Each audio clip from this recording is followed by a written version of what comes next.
ಕೇರಳದ ವಯನಾಡಿನಲ್ಲಿ ಭೀಕರ ಭೂಕುಸಿತದಿಂದಾಗಿ ಈವರೆಗೆ 308ಕ್ಕೂ ಅಧಿಕ ಮಂದಿ ಸಾವನ್ನಪ್ಪಿದ್ದು 300ಕ್ಕೂ ಹೆಚ್ಚು ಮಂದಿ ಮಣ್ಣಿನ ಅಡಿ ಸಿಲುಕಿದ್ದಾರೆ. ಸದ್ಯ 4ನೇ ದಿನವೂ ಭರದಿಂದ ತೆರವು ಕಾರ್ಯಾಚರಣೆ ಮಾಡಲಾಗ್ತಾ ಇದೆ. ಪ್ರವಾಹ ಪೀಡಿತ ಪ್ರದೇಶದಲ್ಲಿ ಶವಗಳಿಗಾಗಿ ಶೋಧ ಕಾರ್ಯ ಮುಂದುವರಿಸಲಾಗಿದೆ. ಸುಮಾರು 6,000ಕ್ಕೂ ಹೆಚ್ಚಿನ ಸ್ವಯಂ ಸೇವಕರು ಕಾರ್ಯಾಚರಣೆಗೆ ಸಾಥ್ ನೀಡಿದ್ದು ಸ್ಥಳದಲ್ಲಿ ಸೇನೆ, ಎನ್ಡಿಆರ್ಎಫ್, ಎಸ್ಡಿಆರ್ಎಫ್, ಸ್ಥಳೀಯ ಪೊಲೀಸ್, ಅಗ್ನಿಶಾಮಕ ತಂಡ ಮೊಕ್ಕಾಂ ಹೂಡಿದೆ. ಕೇರಳದ ವಯನಾಡುವಿನಲ್ಲಿ ರಕ್ಷಣಾ ಕಾರ್ಯ ಭರದಿಂದ ಸಾಗ್ತಾ ಇದೆ. ಸದ್ಯ ಪವಾಡ ಸದೃಶ್ಯವೆಂಬಂತೆ ಗುಡ್ಡ ಕುಸಿತದಿಂದ 4 ಜನ ಸಂತ್ರಸ್ತರು ಜೀವಂತವಾಗಿ ಪತ್ತೆಯಾಗಿದ್ದಾರೆ. ಪಡವೆಟ್ಟಿ ಕುನ್ನು ಎಂಬಲ್ಲಿ ಕಾರ್ಯಾಚರಣೆ ನಡೆಸುವ ವೇಳೆ ಮಣ್ಣಿನಲ್ಲಿ ಸಿಲುಕಿದ್ದ 4ರನ್ನ ಸೇನೆ ರಕ್ಷಣೆ ಮಾಡಿದೆ. 2 ಪುರುಷರು ಸೇರಿ 4 ಜನರ ರಕ್ಷಣೆ ಮಾಡಲಾಗಿದೆ. ಹೆಲಿಕಾಪ್ಟರ್ ಮೂಲಕ ಓರ್ವ ಬಾಲಕಿಯನ್ನ ರಕ್ಷಣೆ ಮಾಡಿದ್ದು 4ರನ್ನ ಸುರಕ್ಷಿತ ಸ್ಥಳಕ್ಕೆ ಶಿಫ್ಟ್ ಮಾಡಲಾಗಿದೆ.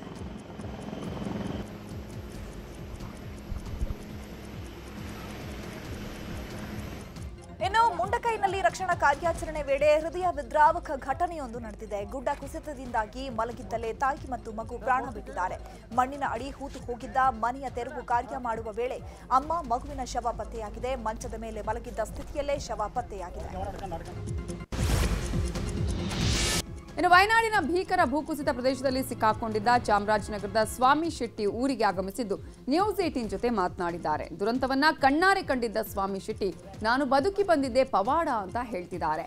ಅಣ್ಣನ ತಿಥಿಗೆ ಅಂತ ಚೋರಲ್ಮಲಾಗೆ ಹೋಗಿದ್ದೆ. ಮಧ್ಯರಾತ್ರಿ ಪ್ರವಾಹದ ನೀರು ಮನೆಯೊಳಗೆ ನುಗ್ಗಿತ್ತು. ಕೂಡಲೇ ಮೊಮ್ಮಕ್ಕಳು, ಭಾವ ಇದ್ದು ಮಗಳನ್ನ ಎಬ್ಬಿಸಿ ಪಕ್ಕದಲ್ಲೇ ಇದ್ದ ಗುಡ್ಡ ಏರಿ ಸಾವಿನಿಂದ ಪಾರಾಗಿದ್ದಾರೆ. ಕೇರಳದ ವಯನಾಡಿನಲ್ಲಿ ಗುಡ್ಡ ಕುಸಿತ ದುರಂತದ ಬಗ್ಗೆ ಅಟ್ಟಮಾಲದ ನಿವಾಸಿ ನಿಧೀಶ್ ನ್ಯೂಸ್ 18 ಜೊತೆ ಮಾತನಾಡಿದ್ದಾರೆ. ಗುಡ್ಡ ಕುಸಿಯುವಾಗ ಚೌರಲ್ಮಲ ಕಡೆ ಜೋರಾಗಿ ಶಬ್ದ ಬಂತು. ತಕ್ಷಣ ಹೊರಗೆ ಬಂದು ನೋಡಿದ್ರೆ ಭೀಕರ ಪ್ರವಾಹಕ್ಕೆ ಮನೆಗಳು ಕೊಚ್ಚಿ ಹೋಗ್ತಾ ಇತ್ತು. ಜನರು ಕಾಪಾಡಿ ಅಂತ ಕಿರುಚುವ ಶಬ್ದ ಕೇಳ್ತಾ ಇತ್ತು. ಟೀ ಎಸ್ಟೇಟ್ನಲ್ಲಿ ಸಾಕಷ್ಟು ಜನ ಕೆಲಸ ಮಾಡ್ತಾ ಇದ್ರು. ಅವರು ಯಾರೂ ಕಾಣಿಸ್ತಾ ಇಲ್ಲ. ಆ ದೃಶ್ಯ ನೋಡಿ ನನಗೆ ಭಯವಾಯಿತು ಅಂತ ಹೇಳಿದ್ದಾರೆ. ವಯನಾಡು ದುರಂತ ಸ್ಥಳಕ್ಕೆ ವಿಪಕ್ಷ ನಾಯಕ ರಾಹುಲ್ ಗಾಂಧಿ ಹಾಗೆಯೇ ಪ್ರಿಯಾಂಕಾ ವಾದ್ರಾ ಭೇಟಿ ಕೊಟ್ಟು ಪರಿಶೀಲನೆ ನಡೆಸಿದ್ದಾರೆ. ನಿನ್ನೆಯಿಂದ ವಯನಾಡಿನಲ್ಲಿ ಬೀಡು ಬಿಟ್ಟಿರುವ ರಾಹುಲ್ ಗಾಂಧಿ ಮಳೆ ಹಾನಿ ಪ್ರದೇಶಕ್ಕೆ ಭೇಟಿ ಕೊಡ್ತಿದ್ದಾರೆ.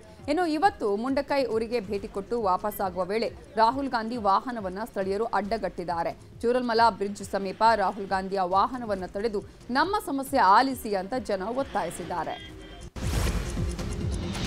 ವಯನಾಡು ಗುಡ್ಡ ಕುಸಿತ ಪ್ರಕರಣ ನಂತರ ರಾಜ್ಯ ಸರ್ಕಾರ ಅಲರ್ಟ್ ಆಗಿದೆ. ರಾಜ್ಯದಲ್ಲಿ ಅರಣ್ಯ ಜಮೀನು ಒತ್ತುವರಿ ತೆರವಿಗೆ ಅರಣ್ಯ ಸಚಿವ ಈಶ್ವರ್ ಖಂಡ್ರೆ ಆದೇಶಿಸಿದ್ದಾರೆ. ಈ ಕುರಿತಂತೆ ನ್ಯೂಸ್ 18 ಜೊತೆ ಮಾತನಾಡಿದ ಸಚಿವ ಖಂಡ್ರೆ, ಪಶ್ಚಿಮ ಘಟ್ಟದಲ್ಲಿ 2015ರ ನಂತರ ಅರಣ್ಯ ಒತ್ತುವರಿಯಾಗಿದೆ. ಹೋಮ್ ಸ್ಟೇ, ರೆಸಾರ್ಟ್, ಅಕ್ರಮ ಬಡಾವಣೆಗಳನ್ನು ನಿರ್ಮಾಣ ಮಾಡಲಾಗಿದೆ.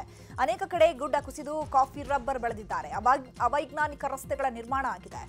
ಜೀವನೋಪಾಯಕ್ಕಾಗಿ ಪ್ರಕೃತಿ ನಾಶ ಮಾಡಿದ್ರೆ ಜೀವ ಉಳಿಸೋಕೆ ಸಾಧ್ಯವಿಲ್ಲ. ಹೀಗಾಗಿ ಎಲ್ಲೆಲ್ಲಿ ಅಕ್ರಮ ಆಗಿದೆಯೋ ಅದನ್ನ ತೆರವುಗೊಳಿಸಬೇಕು ಅಂತ ಹೇಳಿದ್ರು.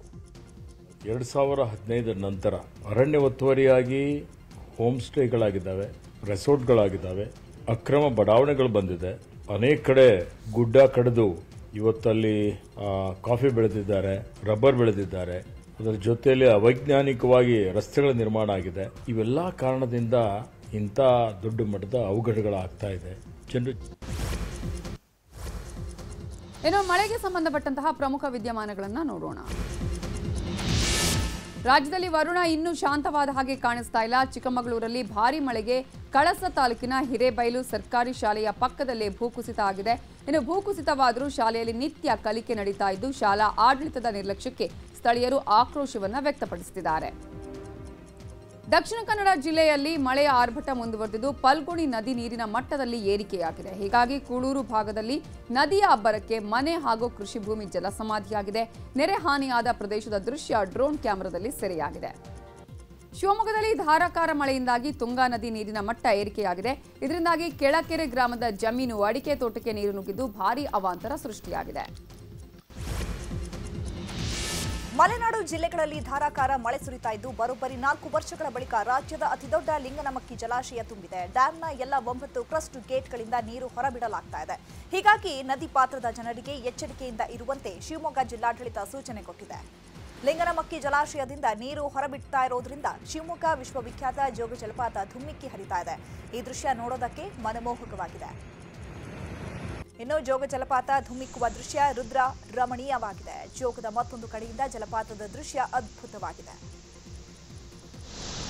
ದೂರದಿಂದ ಜೋಗದ ಸೌಂದರ್ಯ ಆಸ್ವಾದಿಸುವುದನ್ನ ಬಿಟ್ಟು ಕೆಲ ಪ್ರವಾಸಿಗರು ಜಲಪಾತ ಧುಮ್ಮಿಕ್ಕುವ ಸ್ಥಳದಲ್ಲೇ ಹೋಗಿ ಹುಚ್ಚಾಟವನ್ನ ಮಾಡ್ತಾ ಇದ್ದಾರೆ. ಜೋಗದ ಗುಂಡಿಯ ಅಂಚಿನ ಬಂಡೆ ಮೇಲೆ ನಿಂತು ಸೆಲ್ಫಿ ಫೋಟೋ ಕ್ಲಿಕ್ಕಿಸಿಕೊಳ್ತಿದ್ದಾರೆ. ಈ ಮೂಲಕ ಅಪಾಯವನ್ನ ಆಹ್ವಾನಿಸಿಕೊಳ್ತಿದ್ದಾರೆ.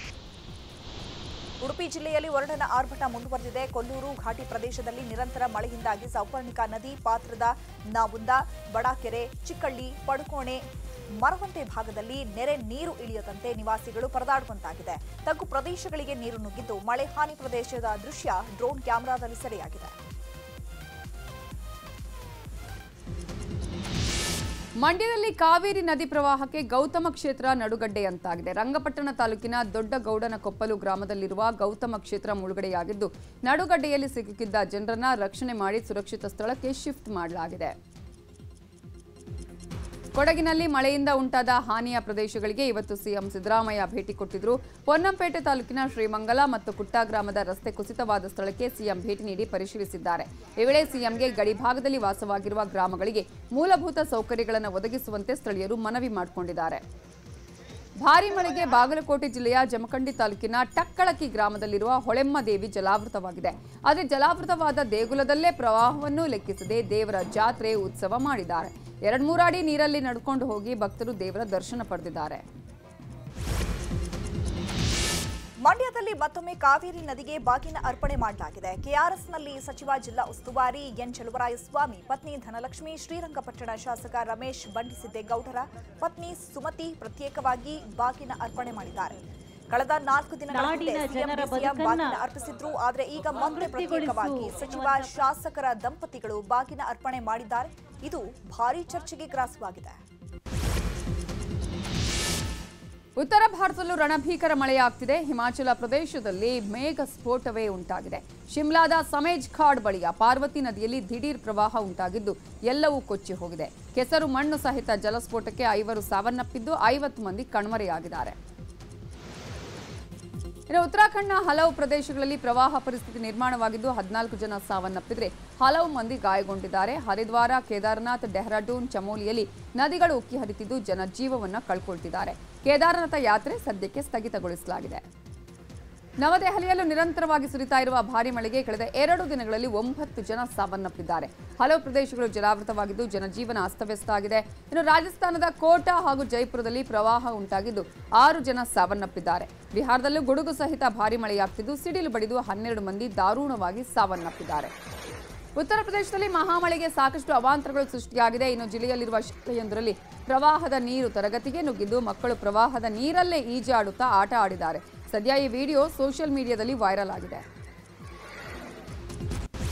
ಗವರ್ನರ್ಗೆ ಪ್ರಾಸಿಕ್ಯೂಷನ್ ದೂರಿನ ವಿಚಾರದ ಬಗ್ಗೆ ಮೊದಲ ಬಾರಿ ಸಿಎಂ ಸಿದ್ದರಾಮಯ್ಯ ರಿಯಾಕ್ಷನ್ ಕೊಟ್ಟಿದ್ದಾರೆ. ಗವರ್ನರ್ ನೋಟಿಸ್ಗೆ ಕ್ಯಾಬಿನೆಟ್ ಮೂಲಕ ಉತ್ತರ ಕೊಟ್ಟಿದ್ದೇವೆ. ನನಗೆ ಕೊಟ್ಟ ನೋಟಿಸ್ ವಾಪಸ್ ಪಡಿಬೇಕು. ಅಲ್ಲದೆ ಸಾಮಾಜಿಕ ಹೋರಾಟಗಾರ ಟಿಜೆ ಅಬ್ರಹಾಂ ಕೊಟ್ಟ ದೂರನ್ನ ತಿರಸ್ಕರಿಸಲು ನಿರ್ಣಯ ತೆಗೆದುಕೊಳ್ಳಲಾಗಿದೆ ಅಂತ ಹೇಳಿದರು.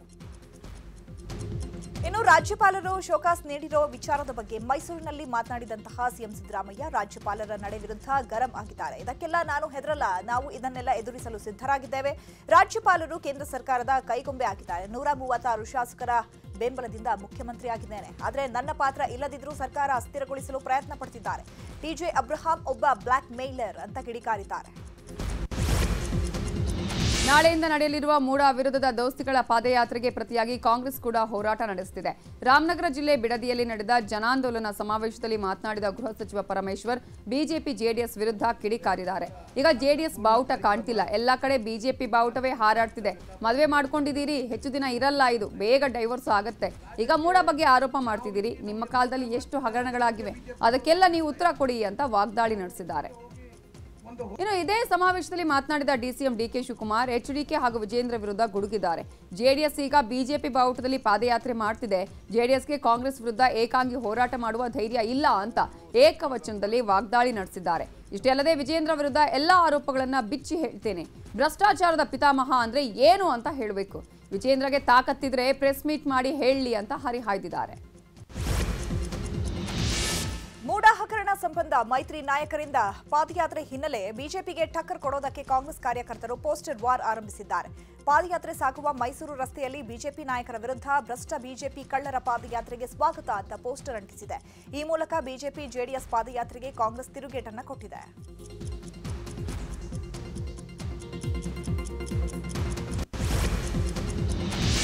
ಪ್ರಾಸಿಕ್ಯೂಷನ್ಗೆ ಒತ್ತಾಯಿಸಿ ರಾಜ್ಯಪಾಲರಿಗೆ ದೂರು ನೀಡಿದ್ದ ಸಾಮಾಜಿಕ ಕಾರ್ಯಕರ್ತ ಟಿಜೆ ಅಬ್ರಹಾಂ ವಿಧಾನಸೌಧಕ್ಕೆ ಭೇಟಿ ಕೊಟ್ಟು ಸರ್ಕಾರದ ಮುಖ್ಯ ಕಾರ್ಯದರ್ಶಿ ಜೊತೆ ಚರ್ಚೆ ನಡೆಸಿದ್ದಾರೆ. ಬಳಿಕ ಮಾತನಾಡಿದ ಅಬ್ರಹಾಂ, ರಾಜ್ಯಪಾಲರ ಬಳಿ 1.5 ಗಂಟೆ ನನ್ನ ದೂರನ್ನ ಮಂಡಿಸಿದ್ದಾಗಿ ಹೇಳಿದ್ದಾರೆ. 2001ರಲ್ಲಿ ಸೈಟ್ ಮಾಡಿ ಹಂಚಿದ ಜಮೀನು 2004ರಲ್ಲಿ ಹೇಗೆ ಕೃಷಿ ಜಮೀನಾಯಿತು ಅಂತ ಪ್ರಶ್ನಿಸಿದ್ದಾರೆ. ಇದೇ ವೇಳೆ ಸಿದ್ದರಾಮಯ್ಯ ಪತ್ನಿಗೆ ದಾನ ನೀಡಿದ ಜಮೀನೇ ಇಲ್ಲದ ಭೂಮಿ ಖರೀದಿಸಿ ಇಲ್ಲದ ಭೂಮಿಗೆ ಪರಿಹಾರ ತಗೋತಾರೆ ಅಂತ ಅಬ್ರಹಾಂ ಗಂಭೀರ ಆರೋಪ ಮಾಡಿದ್ದಾರೆ.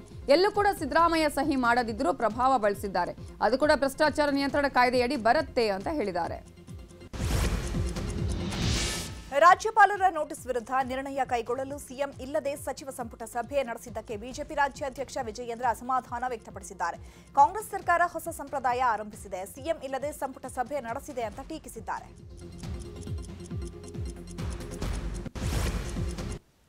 ರಾಜ್ಯದಲ್ಲಿ ಏನೆಲ್ಲ ಪ್ರಮುಖ ವಿದ್ಯಮಾನಗಳು ನಡೆದಿದೆ ಅನ್ನೋದನ್ನು ನೋಡೋಣ ರಾಜ್ಯ ಸುದ್ದಿಯಲ್ಲಿ. ಕೊಲೆ ಕೇಸ್ನಲ್ಲಿ ಡಿ ಗ್ಯಾಂಗ್ ಜೈಲು ಪಯಲಾಗಿ ಪಶ್ಚಾತ್ತಾಪ ಪಡ್ತಾ ಇದ್ರೆ ಇತ್ತ ಪೊಲೀಸರ ತನಿಖೆ ಮುಂದುವರೆದಿದೆ. ಒಂದೊಂದೇ ಮಾಹಿತಿಗಳು ಈ ಸಂದರ್ಭದಲ್ಲಿ ಹೊರಬೀಳ್ತಾ ಇವೆ. ರೇಣುಕಾಸ್ವಾಮಿಯ ಇನ್ಸ್ಟಾಗ್ರಾಮ್ ಹಾಗೆಯೇ ವಾಟ್ಸ್ಆಪ್ ಡಾಟಾ ರಿಟ್ರೀವ್ ಮಾಡಲಾಗಿದೆ. ರೇಣುಕಾಸ್ವಾಮಿ ಕಳುಹಿಸಿದ್ದ ಮೆಸೇಜ್ಗಳ ಬಗ್ಗೆ ಪೊಲೀಸರು ಶೋಧ ಮಾಡ್ತಿದ್ದಾರೆ. ಪವಿತ್ರ ಮಾತ್ರ ಅಲ್ಲದೆ ಇತರೆ ನಟಿಯರಿಗೂ ರೇಣುಕಾಸ್ವಾಮಿ ಸಂದೇಶ ಕಳುಹಿಸಿದ್ದ ಅನ್ನುವ ಮಾಹಿತಿ ಲಭ್ಯವಾಗಿದೆ. ಪೆನ್ಡ್ರೈವ್ನಲ್ಲಿ ಡಾಟಾ ಸಂಗ್ರಹಿಸಿ ಪಂಚನಾಮೆ ಮಾಡಲಾಗಿದ್ದು ಎಲ್ಲವನ್ನೂ ಚಾರ್ಜ್ ಶೀಟ್ಗೆ ಸೇರಿಸಲು ಪೊಲೀಸರು ಸಿದ್ಧತೆ ಮಾಡಿಕೊಂಡಿದ್ದಾರೆ. ದರ್ಶನ್ ಕೊಲೆ ಕೇಸ್ನಲ್ಲಿ ಮತ್ತೊಂದು ಸಾಕ್ಷ್ಯ ಪೊಲೀಸರಿಗೆ ಲಭ್ಯವಾಗಿದೆ. ರೇಣುಕಾಸ್ವಾಮಿಗೆ ವಿದ್ಯುತ್ ಶಾಕ್ ಕೊಡಲೆಂದೇ ಧನರಾಜ್ ಅಮೆಜಾನ್ನಲ್ಲಿ 699ಕ್ಕೆ ಮೆಗರ್ ಡಿವೈಸ್ ಬುಕ್ ಮಾಡಿದ್ದ. Cash on delivery option choose ಮಾಡಿದ ಧನರಾಜ್ ಡೆಲಿವರಿ ಬಾಯ್ ಕೊಟ್ಟ ಬಳಿಕ ಹಣಕ್ಕಾಗಿ ಸ್ಕ್ಯಾನ್ ಮಾಡಿದ್ದಾನೆ. ಆದರೆ ಹಣ ಪಾವತಿಯಾಗದ ಕಾರಣ ಡೆಲಿವರಿ ಬಾಯ್ ಅಕೌಂಟ್ಗೆ ಧನರಾಜ್ ಹಣ ರವಾನಿಸಿದ್ದಾನೆ. ಅದನ್ನು ಎಟಿಎಂನಿಂದ ಕ್ಯಾಶ್ ಮಾಡಿಸಿಕೊಂಡಂತಹ ಡೆಲಿವರಿ ಬಾಯ್ ಸಂಸ್ಥೆಗೆ ಪಾವತಿ ಮಾಡಿದ್ದಾನೆ. ಈ ಡೆಲಿವರಿ ಬಾಯ್ನ ಕಾಮಾಕ್ಷಿಪಾಳ್ಯ ಪೊಲೀಸರು ವಿಚಾರಣೆ ನಡೆಸಿ ಹೇಳಿಕೆ ದಾಖಲಿಸಿದ್ದಾರೆ. ಬೆಂಗಳೂರಿನ ಎಲೆಕ್ಟ್ರಾನಿಕ್ ಸಿಟಿಯಲ್ಲಿ ಕಳ್ಳರ ಹಾವಳಿ ಹೆಚ್ಚಾಗಿದೆ. ಪ್ರಗತಿ ನಗರದಲ್ಲಿ ತಿಂಗಳಲ್ಲಿ 4 ಬೈಕ್, 1 ಆಟೋವನ್ನ ಕಳ್ಳರು ಕದ್ದು ಪರಾರಿಯಾಗ್ತಿದ್ದಾರೆ. ಬೈಕಲ್ಲಿ ತಡರಾತ್ರಿ ಬಂದು ಮನೆ ಮುಂಭಾಗ ನಿಲ್ಲಿಸಿದ ವಾಹನಗಳನ್ನು ಕದ್ದು ಎಸ್ಕೇಪ್ ಆಗ್ತಿದ್ದಾರೆ. ಇದರಿಂದ ಮನೆ ಮುಂದೆ ವಾಹನಗಳನ್ನು ನಿಲ್ಲಿಸಲು ನಿವಾಸಿಗಳು ಹೆದರುವಂತಹ ಸ್ಥಿತಿ ನಿರ್ಮಾಣವಾಗಿದೆ.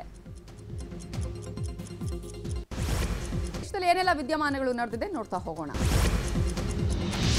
ನೇಮಕಾತಿ ರದ್ದಾಗಿರುವ ಪ್ರೊಬೇಷನರ್ ಐಎಎಸ್ ಅಧಿಕಾರಿ ಪೂಜಾ ಖೇಡ್ಕರ್ ನಾಪತ್ತೆಯಾಗಿದ್ದಾರೆ. ಪೂಜಾ ಖೇಡ್ಕರ್ ಸಲ್ಲಿಸಿದ ನಿರೀಕ್ಷಣಾ ಜಾಮೀನು ಅರ್ಜಿಯನ್ನು ದೆಹಲಿ ನ್ಯಾಯಾಲಯ ವಜಾ ಮಾಡಿರುವ ಬೆನ್ನಲ್ಲೇ ಅವರು ದುಬೈಗೆ ಹಾರಿದ್ದಾರೆ ಎನ್ನಲಾಗಿದೆ.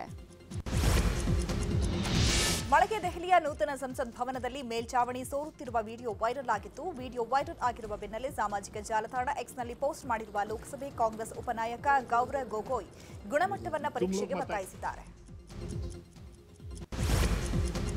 ನೀಟ್ ಯುಜಿ 2024 ಪರೀಕ್ಷೆಯನ್ನು ರದ್ದುಗೊಳಿಸಲು ಅದರ ಪಾವಿತ್ರ್ಯತೆಗೆ ಧಕ್ಕೆಯಾಗಿಲ್ಲ. ಆದರೆ ಮುಂದಿನ ದಿನಗಳಲ್ಲಿ ಪಾರದರ್ಶಕ ರೀತಿ ಪರೀಕ್ಷೆ ನಡೆಸಲು ನಿಷ್ಪಕ್ಷಪಾತ ಮತ್ತು ದೃಢವಾದ ವ್ಯವಸ್ಥೆ ಜಾರಿಗೆ ಸುಪ್ರೀಂ ಕೋರ್ಟ್ ಎನ್ಟಿಎಗೆ ನಿರ್ದೇಶನ ನೀಡಿದೆ. ದೆಹಲಿಯ ಜಹಾಂಗೀರ್ಪುರಿ ಕೈಗಾರಿಕಾ ಪ್ರದೇಶದಲ್ಲಿದ್ದ ಮನೆಯೊಂದು ಕುಸಿತವಾಗಿದೆ. ಕೂಡಲೇ ಸ್ಥಳಕ್ಕೆ ಆಗಮಿಸಿದ ಅಗ್ನಿಶಾಮಕ ತಂಡ ಕಟ್ಟಡದ ಅವಶೇಷಗಳ ಅಡಿ ಸಿಲುಕಿದ್ದಂತಹ 4ರನ್ನ ರಕ್ಷಣೆ ಮಾಡಿದೆ. ಅವಶೇಷಗಳ ಅಡಿ ಸಿಲುಕಿರುವಂತಹ ಹಲವು ಜನರನ್ನ ರಕ್ಷಣೆ ಮಾಡಲಾಗ್ತಾ ಇದೆ. ಇನ್ನೂ ಕೆಲವರು ಸಿಕ್ಕಾಕೊಂಡಿರುವಂತಹ ಶಂಕೆ ವ್ಯಕ್ತವಾಗಿದೆ. ವಿದೇಶಕ್ಕೆ ಸಂಬಂಧಪಟ್ಟಂತಹ ಸುದ್ದಿಗಳನ್ನು ನೋಡ್ತಾ ಹೋಗೋಣ. ವಯನಾಡಿನಲ್ಲಿ ಸಂಭವಿಸಿದ ಭೀಕರ ಭೂಕುಸಿತಕ್ಕೆ ಅಮೆರಿಕ ಅಧ್ಯಕ್ಷ ಜೋ ಬೈಡನ್ ಕಂಬನಿ ಮಿಡಿದಿದ್ದಾರೆ. ಈ ಬಗ್ಗೆ ಅಧಿಕೃತ ಹೇಳಿಕೆ ರಿಲೀಸ್ ಮಾಡಿರುವ ಜೋ ಬೈಡನ್, ವಯನಾಡಿನಲ್ಲಿ ಸಂಭವಿಸಿದ ಭೀಕರ ಭೂಕುಸಿತದ ಸುದ್ದಿ ಕೇಳಿ ಆಘಾತಕ್ಕೆ ಒಳಗಾಗಿದ್ದೇನೆ. ಘಟನೆಯಲ್ಲಿ ಮೃತಪಟ್ಟ ಕುಟುಂಬಸ್ಥರಿಗೆ ನನ್ನ ಸಂತಾಪಗಳು ಅಂತ ಹೇಳಿದ್ದಾರೆ. ತಮ್ಮ ಜನಾಂಗೀಯ ಪರಂಪರೆ ಪ್ರಶ್ನೆ ಮಾಡಿದ್ದ ಡೊನಾಲ್ಡ್ ಟ್ರಂಪ್ಗೆ ಕಮಲಾ ಹ್ಯಾರಿಸ್ ತಿರುಗೇಟು ಕೊಟ್ಟಿದ್ದಾರೆ. ನಾನು ಜಿಲ್ಲಾ attorney general, court room prosecutor ಆಗಿದ್ದಾಗ ಈ ರೀತಿಯ ಎಲ್ಲಾ ಜನರನ್ನ ನೋಡ್ಕೊಂಡು ಬಂದಿದ್ದೇನೆ ಅಂತ ತಿರುಗೇಟು ಕೊಟ್ಟಿದ್ದಾರೆ. ಲೆಬನಾನ್ನಿಂದ ಇಸ್ರೇಲ್ನತ್ತ ರಾತ್ರಿ ಡಜನ್ಗಟ್ಟಲೆ ರಾಕೆಟ್ ದಾಳಿ ನಡೆಸಲಾಗಿದೆ. ರಾಕೆಟ್ ದಾಳಿಯಿಂದ ಮಧ್ಯಪ್ರಾಚ್ಯದಲ್ಲಿ ಉದ್ವಿಗ್ನ ವಾತಾವರಣ ನಿರ್ಮಾಣವಾಗಿದೆ. ಲೆಬನಾನ್ನಿಂದ ದಾಳಿ ಮಾಡಲಾದ ರಾಕೆಟ್ಗಳ ಪೈಕಿ ಕೇವಲ 5 ರಾಕೆಟ್ ಮಾತ್ರ ಇಸ್ರೇಲ್ ಪ್ರವೇಶಿಸಿದ್ದು ಯಾವುದೇ ಸಾವು ನೋವಿನ ಬಗ್ಗೆ ವರದಿಯಾಗಿಲ್ಲ. ಪ್ಯಾರಿಸ್ ಒಲಿಂಪಿಕ್ಸ್ ಅಲ್ಲಿ ಭಾರತದ ಮನು ಬಾಕರ್ 25 ಮೀಟರ್ ಪಿಸ್ತೂಲು ವಿಭಾಗದಲ್ಲಿ ಫೈನಲ್ ಪ್ರವೇಶಿಸಿದ್ದಾರೆ. 2 ಕಂಚಿನ ಪದಕ ಗೆದ್ದಿರುವ ಶೂಟರ್ ಮನು ಬಾಕರ್ ಇದೀಗ 3ನೇ ಪದಕದ ಸನಿಹದಲ್ಲಿದ್ದಾರೆ. ನಾಳೆ ಫೈನಲ್ ಸ್ಪರ್ಧೆ ನಡೆಯಲಿದೆ.